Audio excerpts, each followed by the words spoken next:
Ialah macam kata Tun Mahathir lah. Kalau semua parti tak berpuas hati itu tanda ada keadilan. Memanglah kita pun akan kursi yang dipilih itu akan kami cuba gunakan sebaik-baik mungkin untuk menang di semua yang disebut itu 27 atau 28 dan sebagainya. Dari sudut amanah, puas hati ke Abang Mat Sabu tentang allocation seat tadi yang nanti? Saya kata tadi, kalau semua puas hati pelik lah. Kita tak puas hati tapi ianya keputusan. Dan banyak lagi perundingan di peringkat negeri yang perlu kita selesaikan. Jadi kita boleh cari jalan untuk cari penyelesaian terbaik. Pas tak ada apa-apa kenyataan lagi. Saya tak dengar apa-apa maklumat lagi. Tapi kami bergembiralah dengan keadaan ini. Yang pentingnya kita saling berbincang lagi. No, I think you have to see everything holistically because that's PKR's position all along.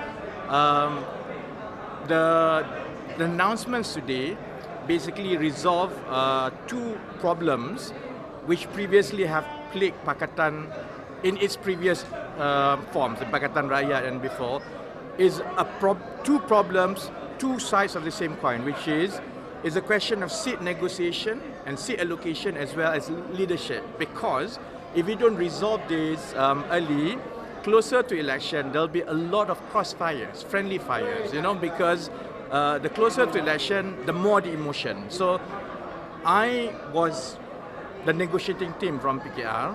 I mean, the approach and the strategy was to reduce any risk of misfiring so that we can all point guns to Najib. And I think we achieved, and it was the best balance that we could. So I think Najib is more afraid today than any time before. So I'm happy, extremely happy. I think we all have to prioritize the supremacy of the reform agenda, and that agenda can only be realized if we win the next elections.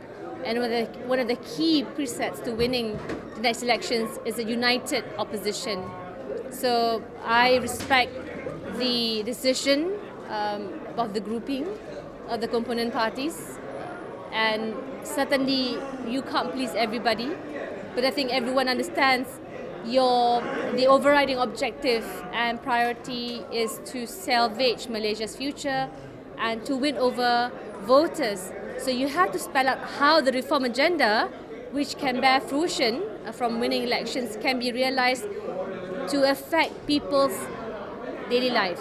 Whether it's to reduce the current degree of inflation, whether it's to provide for better social services, and of course eradicate corruption, these can only be done if we win the next elections. And I feel that whatever it may be, I will forever play my role, to do what's necessary based on a principled degree of conviction to protect the movement.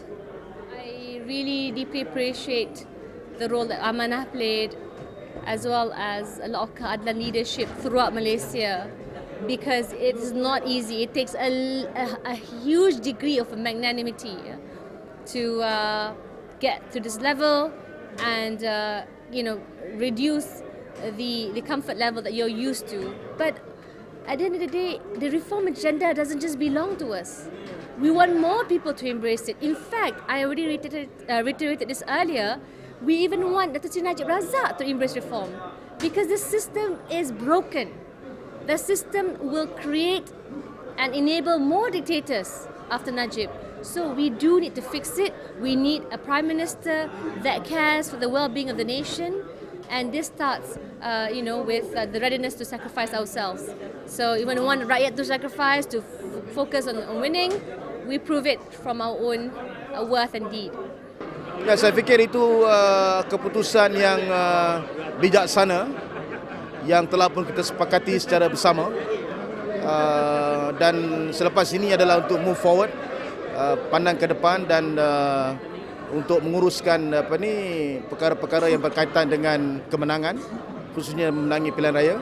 Jadi saya fikir penjelasan Tun tadi begitu mendalam, dan sudah pastilah penjelasan itu menjelaskan duduk sebenar tentang beberapa isu yang dimainkan oleh media, termasuk juga perasaan para penyokong Jadi saya fikir itu satu permulaan yang baik untuk masa depan yang lebih baik. Adakah ini satu keputusan yang terbaik ataupun yang boleh dianggap baik untuk keadaan pada masa kini? Yes, tidak ada perkara yang paling baik selain daripada muafakat untuk menyelamatkan Malaysia. So I think this is the best decision. I think at the end of the day, what's important is on working together to win the election. Talking about the Prime Minister, the Deputy Prime Minister is something that is important, but the crucial part is to be able to win over the hearts of Malaysians, to be courageous and brave, to be able to vote for an opposition coalition. And only then changes can take place. And what is important is perhaps for 60 years, we have seen the veto power of the Prime Minister. However, under Pakatan Harapan, that won't happen. Today, as we have heard, there is no big brother in Pakatan Harapan. So everything will be done through a virtue of consensus and to hear out all the important stakeholders, the women's voice, the OKU, the young people, on what they feel the agenda, the direction of the country should be. So Prime Minister being, the proposed name of Tun M as Prime Minister and also Datuk Sri Wan Aziza as Deputy. Now, I welcome a female Prime Minister and I'm all for a female Prime Minister. So this is something that can change after the elections. So I'm betting on a female Prime Minister.